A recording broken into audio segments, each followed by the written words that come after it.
Barkanka da zuwa daidai wannan bidiyo inda za ka koyi yadda za ka rijista a makarantar CMAS Academy cikin sauƙi ta hanyar amfani da wayarka ba tare da ka sha wahala ba. Abu na farko da za ka yi shine za ka shiga cikin browser ɗinka. Muna da browser kala-kala, da akwai su Chrome browser, da akwai Firefox browser, waɗanda ga sunan a nan. Waɗannan su ne browsers ɗin, amma browser mafi wanda aka fi amfani da shi shine Chrome. Ga shi nan, wannan shine Chrome, wato browser ɗin da aka fi amfani da shi. So duk wata browser ɗin da kake son amfani da shi za ka iya amfani da shi.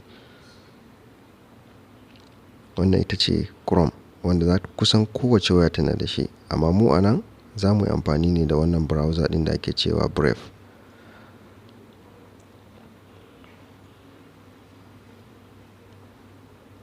Bayan ka shiga browser ɗinka a wajen searching, sai ka je wajen searching, sai ka danna CMAS Academy.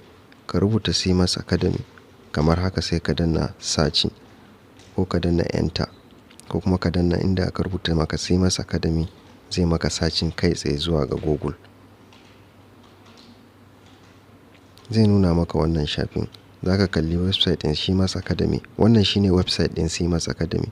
Za ka kalle shi, shine farko da wannan logo ɗin. So abin da kawai za ka yi shine sai ka danna kan wannan rubutun, wato ka danna kan sunan website ɗin.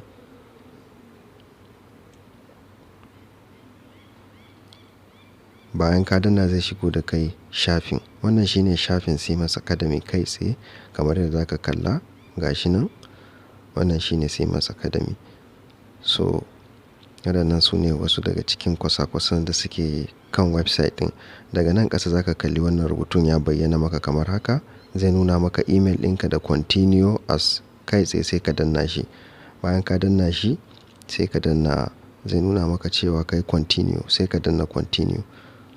Wannan zai buɗe maka account ne direct ba tare da ka tsaya cika bayananka ba. Kawai zai yi amfani ne da Gmail account ɗinka. Za mu jira shi kamar yadda za ku kalla. Bayan ya buɗe za ka kalli account ɗin nan ya canja kamar haka. So za mu jira shi. Idan ka je ɓangaren accounts da ke nan ka danna, zai nuna maka account ɗinka ya riga da ya hau.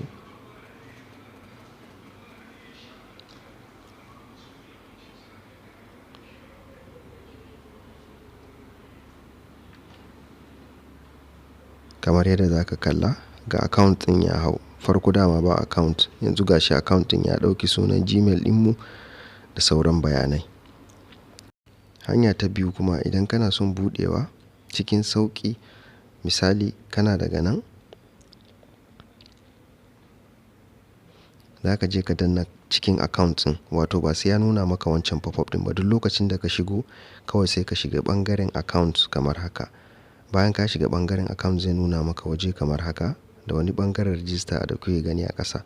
So ga inda aka rubuta Google ɗin nan, wannan alaman sai ka danna shi kai tsaye, wato sign up with Google. Kawai sai ka danna shi. Bayan ka danna shi a nan, idan akwai emails a kan wayanka, zai nuna maka da wani email kake son ka buɗe. Kai tsaye kawai sai ka zaɓi email ɗin. Idan email ɗaya ne ma duka zai nuna maka, sai ka danna kan wannan email ɗin, sai ka ɗan bashi lokaci. Bayan ka bashi, zai nuna maka nan, shi ma duka sai ka danna continue kamar haka.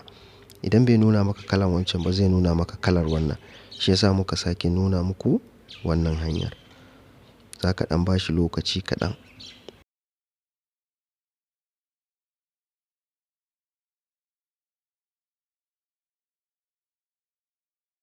So kamar yadda za ka kalla, ga account ɗinka ya buɗu. Ta amfani da wannan hanyar ya fi sauƙi. Amfani da wannan hanyar ta fi sauƙi fiye da yadda muka nuna a baya. Kamar yadda za ka kalla, ga shi nan ya buɗe mana account. Daga nan za ka kalli kusa-kusanka, wato courses ɗinka. Sannan kuma ka danna za ka kalli profile ɗinka, bayananka kenan. Idan ka danna menu ɗin nan duka, za ka kalli certificates ɗinka. Nan duka zai nuna maka, amma nan ba mu da certificate. Nan zai nuna maka duk sauran abubuwa, order summary da sauransu. So wannan shine a gurguje hanyar da za ka buɗe account a makarantar CMAS Academy, wato application ɗinsu ko kuma platform ɗinsu cikin sauƙi.